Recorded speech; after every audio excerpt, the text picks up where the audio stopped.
దేవుడు ఉన్నాడా? Is there God? దేవుడు ఉన్నాడా అనేది ప్రతి మనిషికి ఎప్పుడో ఒకప్పుడు ఎదురయ్యే ప్రశ్న. శాస్త్రపరంగా సైంటిఫిక్గా నిరూపించలేని ప్రశ్న. ఈ హైటెక్ యుగంలో శాస్త్రపరంగా నిరూపించకపోతే ఏది కూడా ఆమోద్య యోగ్యం కాదు. ఏదైనా నమ్మాలి మానవుడు అంటే దానికి ఏదో ఒక రుజువు మానవుడు కోరుకుంటూ ఉంటాడు. అయితే ఒక విచిత్రమైన విషయం ఏంటంటే, దేవుడు ఉన్నాడా అనే ప్రశ్న ఒకవైపు ఉన్నప్పుడు, దేవుడు ఉన్నాడు అనే ప్రజలు చాలామంది ఈ భూప్రపంచంలో, దేవుడు లేడనే వాళ్ళే కొద్దిమంది. అయితే దేవుడు ఉన్నాడు అనే దానికి ఏదైనా రుజువు ఉందా అని నేను ఆలోచించే ప్రయత్నం చేశాను. సైంటిఫిక్గా ఒకవేళ మనం ఖచ్చితమైనటువంటి నిరూపణ మనము ఇవ్వలేమేమో, కానీ ఎందుకంటే ఇది విశ్వాసానికి సంబంధించిన విషయం. మనం నమ్మినప్పుడు, మనం విశ్వసించినప్పుడు దేవుడు కార్యం చేస్తాడు. అయితే మానవుడు ఏమంటాడంటే, నేను నమ్మను, నాకు చూపించు అంటాడు. ఆత్మ సంబంధమైన విషయాలు మనం అర్థం చేసుకోవాలంటే దేవుని ముందు నమ్మాలి.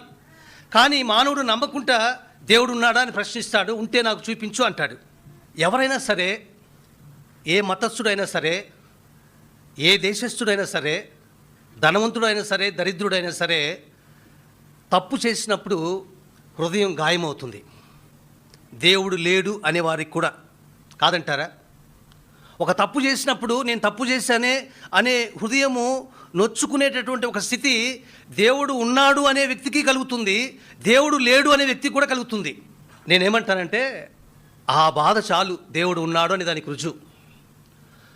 దేవుడు ఉన్నాడు అనే వ్యక్తి, దేవుడు లేడు అనే వ్యక్తి ఒక తప్పు చేసినప్పుడు, ఒక పాపం చేసినప్పుడు అతడు గిల్టీకి లోనవుతాడు కదా, అపరాధ భావానికి లోనవుతాడు కదా. అది ఎందుకు కలుగుతుంది? జంతువులకి కలగదే, ఒక మానవుడికి ఎందుకు కలుగుతుంది అంటే, దాన్నే మనం అంటాము పాపపు చింతన. ఒక తప్పు చేసినప్పుడు ఒక మానవుని హృదయంలో కలిగే, ఇది తప్పు కదా, అయ్యో నేను పాపం చేశానే, నేను తప్పు చేశానే అనే ఒక భావన, ఒక అపరాధ భావము ఒక వ్యక్తిలో కలుగుతుంది అని అంటే ఖచ్చితంగా మనం చెప్పగలము, దేవుడు మనలో పెట్టినటువంటి ఆ ఆత్మ ద్వారా ఆ అపరాధ భావం మనకు కలుగుతుంది. ఆ అపరాధ భావమే దేవుడు ఉన్నాడు అనే దానికి ఒక రుజువుగా మనము పెట్టుకోవచ్చు.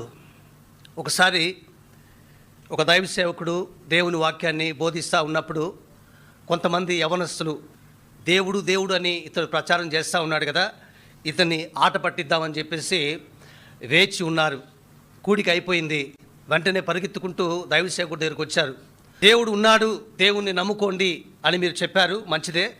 అయితే మేము నమ్ముకుంటాం, దేవుడు ఎక్కడ ఉన్నాడో చూపించండి, మేము నమ్ముకుంటామని వాళ్ళు ప్రశ్నించారు, పట్టుబట్టారు.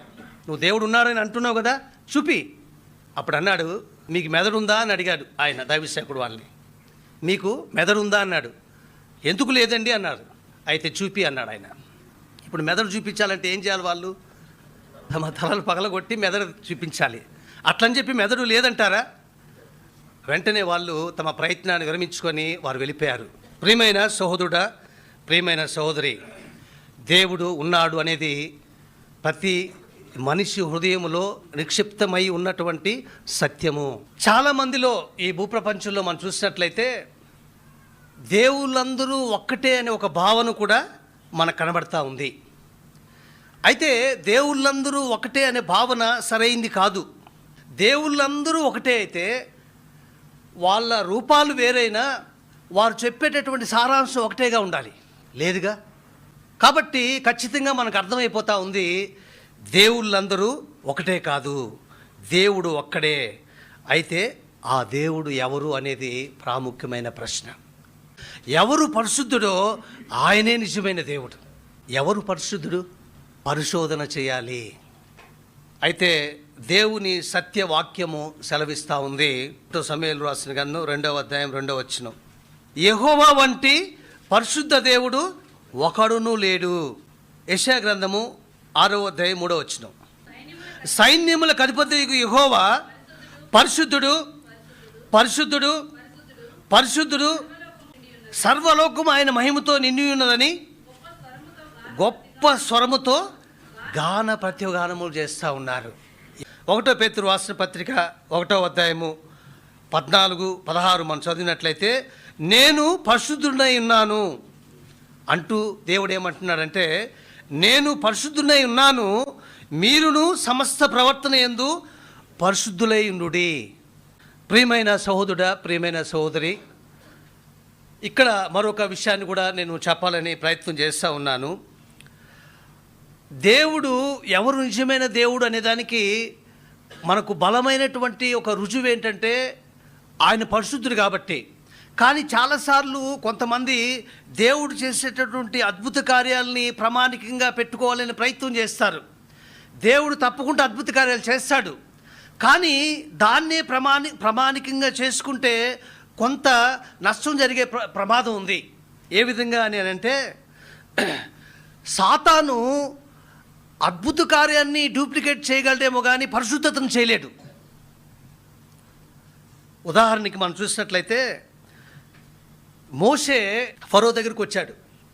మా దేవుడు యెహోవా దేవుడు పంపించాడు అనే దానికి ఒక రుజువుగా మోషే ఏం చేశాడు? కర్రని కిందేశాడు. ఏమైంది? పాము అయింది. అప్పుడు ఫరో ఏం చేశాడు? మంత్రగాళ్ళు పిలిపించారు. వాళ్ళు కర్రలు వేస్తే వాళ్ళ కర్రలు కూడా పాములు అయ్యాయా లేదా? ఇది ఎవరు చేశారు? సాతాను చేశాడు. అంటే అక్కడ మనకి ఏమర్థమవుతుంది? సాతాను సర్వశక్తిమంతుడు కాదు, కానీ వాడికి కూడా ఎంతో కొంత శక్తి ఉంది. ఆ శక్తితో మనం మోసపోయే ప్రమాదం ఉంది. కాబట్టి అద్భుతాన్ని మనం ప్రామాణికంగా చేసుకోకుండా దేవుడు పరిశుద్ధుడు అనే దాన్ని ప్రామాణికంగా చేస్తే ఇక ఎటువంటి బాధ దాంట్లో ఉండదు, ఎటువంటి నష్టం అనేది అక్కడ జరగదు అనేది నా అభిప్రాయంగా నేను తెలియజేస్తూ ఉన్నాను.